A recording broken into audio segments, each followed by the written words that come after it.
Hello, my name is Sungshim Love now. I am here to share my reflection on the story of Elisabeth, John the Baptist's mom. As I look through Bill's Advent card, I noticed that I am drawn to her story. And I ask myself, all this Christmas wonderful character, even the animals and star that Bill chose for us to reflect upon why I'm drawn to her. And two things came to my mind. One is I personally related to her pain and the joy because she was an old age woman who was barren. That's what the Bible said. And I know what it is like to long for a child. I know personally what it is like to long to be a mom. Maybe her many sleepless nights as a woman who wanted to be a mom, who wanted to have a child. I can see her long waiting and the joy that she experienced when God enabled her to be pregnant. So just my personal identification with her, that's why I was drawn to her. And number two is the Bill's question, what impossible situation are you facing on the car? That drew me in.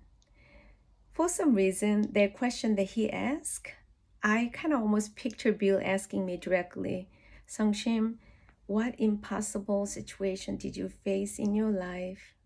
How did you come out of it? The moment that I pause and hear Bill asking that question to me, my heart and my body was flooded with gratitude because I can tell many moments of my life where I was facing impossible things, but then God made it possible.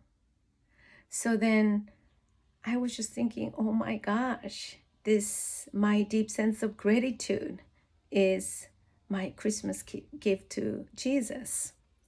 And one of the things that really stood out to me is the fact that I'm communicating to you in English right now. When I came to America at the age of 29, I wasn't able to speak English. The fact that I could be one day speak the language seemed back then so impossible.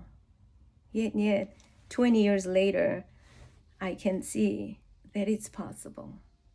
So then I thought, how come it seems easier for us to detect God's presence and action after impossible things pass? So it looks like it seems impossible for me to see God while I'm going through impossible things. Then that question, that reflection kind of challenged me to think about, then is it possible for me to be able to see God and his action while I'm going through impossible? And this is what I, so far from the reflection, learned from God. In fact, as I record this is not the first shot. I did it many times, and then actually many other days I tried, but it seemed so impossible. It felt so vulnerable. It felt weird to speak to the camera. So just seemingly this so little task became impossible to me. And then I remember the card said, pray for a miracle in your life, trusting Jesus' promise that all things are possible for those who believe God. And then I realized, okay, let me pray. And then I realized, oh my gosh, I can reach out to Christy because I was feeling so frustrating. It's frustrated that I cannot do it. So I texted her. And then her response was right away, isn't it so feeling vulnerable, Sungshim?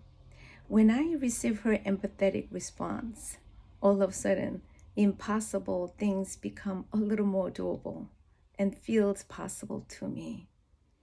Then I realized maybe that's how God wanted to help his children to go through impossible situation. through his children's empathetic response to one another. So I am praying this season, if you are facing anything impossible, pause and notice how God has brought miracles in your life, and also reach out to people that you trust and receive their empathetic response. And also, we begin praying for those people who are waiting for a miracle from the Lord, and that we become their little gift to them as well. Thank you.